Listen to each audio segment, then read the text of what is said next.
Hello YouTube, my name's Nero, and today we have some Call of Duty Modern Warfare 2. This is a very old gameplay, originally posted to my YouTube channel back in 2011, which is especially relevant because we're of course going to be talking a lot about Modern Warfare 2 throughout this video.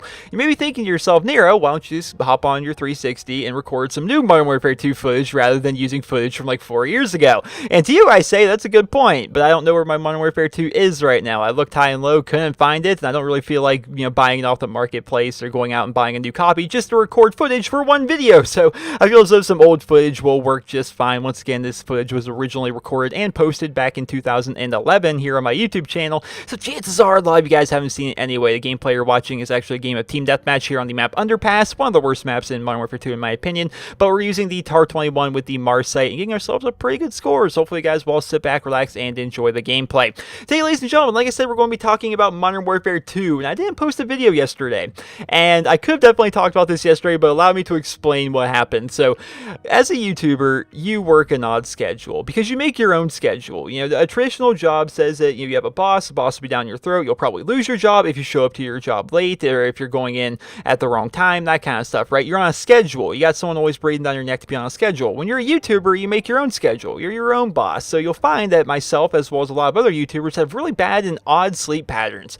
where we'll just end up staying up till 6 o'clock in the morning because who cares? We can. So we end up doing that a lot, and then oftentimes as a result we end up trying to fix our sleep schedule, which involves staying up for like 40 hours straight so you can of course go to bed at a normal time, and that's what I was doing yesterday.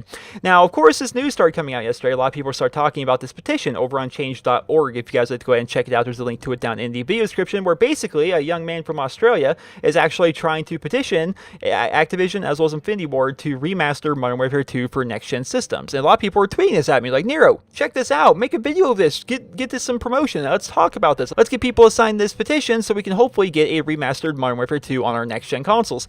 And to all those people, I'm sitting there thinking, why would you want a remastered Modern Warfare 2? The graphics were already really good. In my sleep-deprived state, I'm sitting there thinking, the graphics were great, and in fairness, they were. Modern Warfare 2's graphics and the aesthetic of the game, just in my opinion, are some of the best we've ever seen in the Call of Duty franchise. I look at Modern Warfare 2, and I hold it to a really high standard in terms of how great it looks. I think it looks way better than Modern Warfare 3. I think it looks way better than Call of Duty Ghosts. It looks better than Black Ops 1. It doesn't look better than Black Ops 2 because Black Ops 2 is very colorful, very vibrant, but of all the Call of Duty games that have come out, it is definitely in the top 3 of like good-looking Call of Duty games. Even if you compare it to Call of Duty Ghosts on next-gen systems. Call of Duty Ghost, of course, was a lot more sharp. There's a lot more pop to some certain things, but in terms of the coloring palette, it was just awful in my opinion. I thought it was pretty bad. So I always thought Modern Warfare 2 looked really good, and I'm like, the graphics aren't even outdated. Why would people want to remake Modern Warfare 2 for next-gen systems? And that's what I thought in my sleep-deprived state. Today I woke up, full night's sleep, good rest, good stuff, woke up, got some coffee, and I thought to myself, Nero, you're a freaking idiot.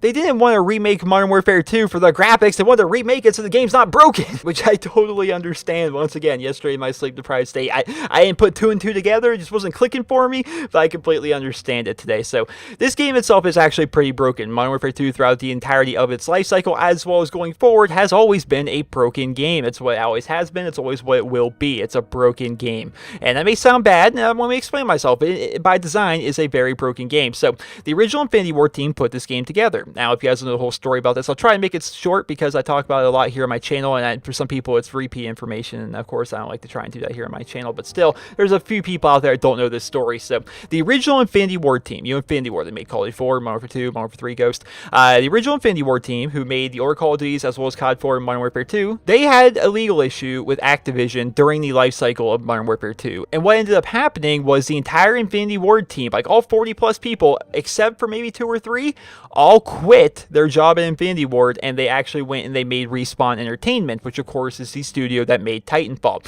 What Activision then did was they got a bunch of developers, a bunch of people who put together, and they made this new Infinity Ward team. Now the new Infinity Ward team is basically the people that made Modern Warfare 3 as well as Call of Duty Ghost, right? You following me so far? So as a result of this, they had a lot of trouble with Modern Warfare 2 with glitches and updating the game because there was really no Infinity Ward developer there to support it. There was nobody there. They were trying to put together everything everything that they could, but they really couldn't fix their game. And there was just so many glitches throughout the entire life cycle of the game. There was care package glitches nonstop, like literally infinite care packages you would call in. There was infinite domination games on Rust where people could hack it so that you would end up joining their lobby. Like you would search for a game of Search and Destroy from the playlist, and it would throw you in an 18-on-18 domination match on Rust that would never end. And if you tried to join like any lobby, it would just throw you into one of these lobbies. There was literal wall hacks, name bots. I'm not saying that as somebody that's like, oh, that guy outgunned me, therefore he's probably got a name bot, like you see a lot of people complaining on Call of Duty. Here's the thing, aimbots don't really exist on console. They exist, of course, a lot more on PC, but they don't really exist on consoles. They just don't. But in Modern Warfare 2, they did. There was literal, I had them. I would get into these infected lobbies, I would get these aimbots, I would get these wall hacks. I could literally see through walls. This game had tons of glitches, and there's really no developer behind it to support it and fix it. And even after they fixed most of the major stuff, the care package glitches, the javelin glitches, oh man, so the javelin, which is, even, this worked with any rocket launcher, so basically it'd be like a stinger or a javelin or any kind of like RPG or something like that.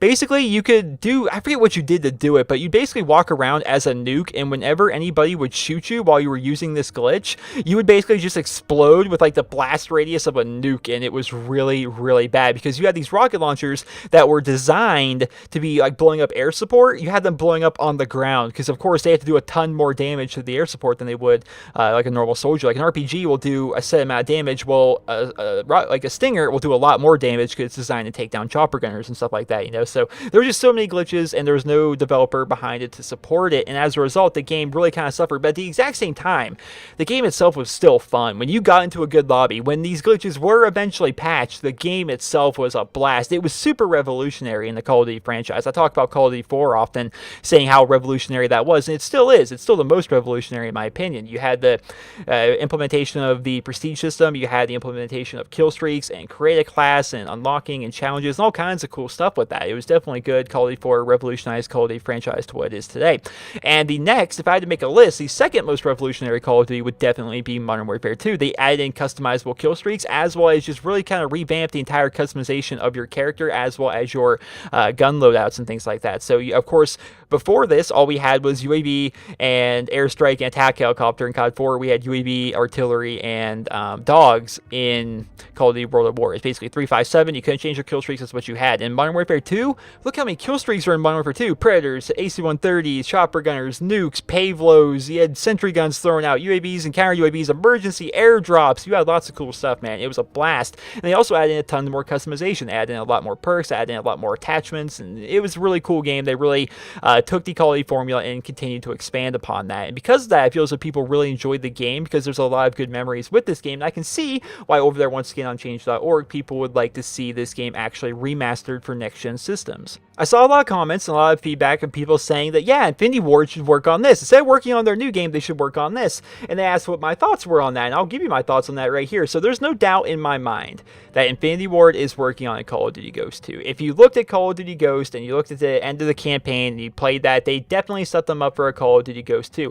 And I don't feel as though a remastered Call of Duty would sell as good as a brand new Call of Duty. No doubt in my mind it's still going to have 10 million plus sales, but I don't think it's going to hit that 20 million sales target that the Activision's actually looking for. So there's no doubt in my mind that Infinity Ward is, of course, going to still be making Call of Duty Ghost 2, but they're going to be changing around the game a lot. I still think that's going to end up happening. If we were to see a remastered Modern Warfare 2, I feel as though they could get anybody to really do that, because remastering a game is really not that hard. Now, keep in mind, I'm not a programmer, I'm not a game designer, I'm none of these things. I'm just a guy that talks into a microphone.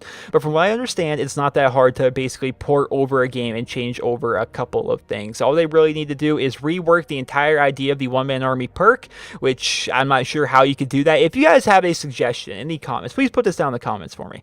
How can they fix the one-man army perk to make it work within the context of a Call of Duty game? Because I can't think of a simple way. If you don't know what one-man army is, basically it was a perk one that would allow you to switch classes mid-game. Like usually you'd have to like switch your class and die for it to take effect. No, you're still alive. You can just change your class right then and there. So what people would do was they would take grenade launchers with danger close, and they would shoot off both their mini nukes because they were ridiculously powerful, and they'd shoot off 2 grenade launchers at people, and then they would use one-man army to swap to a grenade launcher, another grenade launcher class, and they basically replenish. They would have infinite grenade launchers, is essentially what it was. And I can't think of a way to fix that. I really can't. And then you also, I think they need to rework the entire idea of grenade launchers and danger close even being in their game, because at this point, Modern Warfare 2 has such a stigma that even if they were to remaster this and put it on next-gen systems, people are still going to flock to that and use it because it's so ridiculously easy that anybody can get nukes while using that. It's that easy. It's kind of ridiculous. So they'd have to rework that, I feel. So I feel so they definitely have to rework that a little bit. And you can get really anybody to do that, I feel like. You can get somebody like Raven Software, who, of course, is working around with Call of Duty Online, but they've always been in the background for a lot of projects in the Call of Duty franchise. Someone like Raven Software could put this thing together and make it come out. Now, I've talked about it a couple times, maybe make it so it comes out 6 months into the newer game's life cycle. We'll get our Treyarch game in 2015, of course, but maybe 6 months after that game comes out, release Modern Warfare 2 remastered for next-gen systems. That could be something that they could do, because 6 months into a Call of Duty game, of course, there's still a bunch of people playing it, but it by no means has the amount of people playing it as it did back in November, right? These people are kind of trying out new games, they're playing different stuff, they're kind of looking for something new, and if they were to remaster Modern Warfare 2 and put it out 6 months after the next Treyarch game comes out, then chances are they'd probably sell a nice bundle. Then, of course, 6 months after that would be the brand new Infinity Ward game, so we could end up doing that, end up seeing that happen. I don't know. Of course, you've got to keep in mind, ladies and gentlemen, that this is just a petition. This is made by a young man in Australia. He put this up on here on change.org, and right now, at the time of this video being recorded, it has 74,100 supporters out of its 75,000 signature goal. So I guarantee by the time this video is actually live and you actually click the link to it down in the video description, they'll already have its 75,000 signatures. But still, it's definitely something a lot of people are wanting. There's been no word from anybody at Infinity Ward. There's no word from anybody at Activision or anybody involved with the Call of Duty franchise at all about this, so no one's really talking about it. It's just something that we here in the Call of Duty community are talking about here on YouTube and on the subreddits and on Twitter, and just people, it's something people want. This is something that people think would be pretty cool if they were to remaster Modern Warfare 2 and put it out on next-gen systems, and I thought I would talk about it a little bit here on my YouTube channel.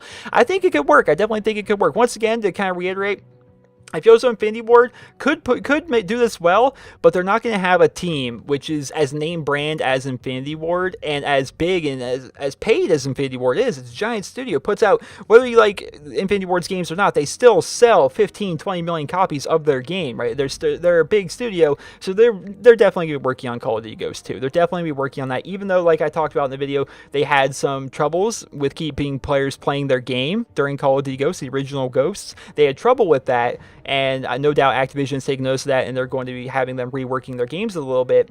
They're still going to be making a game. I would be very, very surprised to see Infinity Ward spending their year in the 3-year rotation cycle between Infinity Ward, Treyarch, and Sledgehammer to put out a remake of Modern Warfare 2, which it wouldn't really be that hard or take that long to put together. It wouldn't take 1 year, let alone 3, to be able to remaster Modern Warfare 2 for next-gen systems, right? I don't think it would really be that tough. So no doubt in my mind they're working on a new Call of Duty game, a brand new IP. But it is entirely possible that if this petition gets enough headway and enough people are talking about it, enough people like me, we're putting out videos and we get enough buzz about this spreading, that perhaps they would hire an off studio like someone like Raven Software, or I guess never mind. I was gonna say Neversoft, but they actually merged with Infinity Ward a couple of years back, so that's not a thing anymore. But they could get somebody to put this together and remaster this for next-gen systems. So that's what I want to talk about here in today's video. I hope you guys all enjoyed it, and if you did, please be sure to leave a rating where you guys feel the video deserves. And of course, let me know in the comment section below. 1, would you like the entire idea of a remastered Modern Warfare 2? And 2, what would you like to see change in this remastered Modern Warfare 2? Because of course, some things are going to have to change. The game to this day, while the hackers are not as prevalent as they used to be, because of course it's a very old game, they're kind of tired of it, they moved on to hack other games, the game itself is still plagued by the grenade launcher. It's still plagued by that. It's really, really not fun to play, which is part of the reason why I'm like, you know what, I'm not even mad I couldn't find my Modern Warfare 2 to record brand new footage for today's video, because I probably just would get angry. I probably would start throwing my controller around at the amount of people just blowing me up with grenade launchers. So yeah, that's definitely a thing. So what would you guys like to see change? Of course, for me, I think they need to remove grenade launchers. They need to either rework or remove one-man army, and they need to remove or perhaps just rework Danger Close. I like the benefit that Danger Close had, where it actually made your kill streaks a little bit stronger. I thought that was definitely kind of a cool thing. But making your explosives stronger, I don't know too much about that. So let me know in the comments what you guys would like to see with a remastered Modern Warfare 2. I would also like to point out here at the end of the video that I do feel as though remastered Call of Duty games are going to be coming in the future. I'm still going to be sticking to my original prediction, where we're going to see a Call of Duty 4 remastered coming out in 2017, because what a lot of game studios like to do is they like to try and make these remastered games on an anniversary, 10-year anniversary, 15-year anniversary, 25-year anniversary, or whatever, you know. And the 10-year anniversary of Call of Duty 4 is going to be in 2017. It came out in 2007. So if they were to do that and then basically remaster one every single year, we would have to wait until about 2019, excuse me, for a remastered Modern Warfare 2 if they wanted to wait for a 10-year anniversary. But I don't think they would end up waiting that long, to be perfectly honest. So hope you guys all enjoyed this video. And if you did, please be sure to leave a rating where you guys feel the video deserves. Hope you guys all have a wonderful day.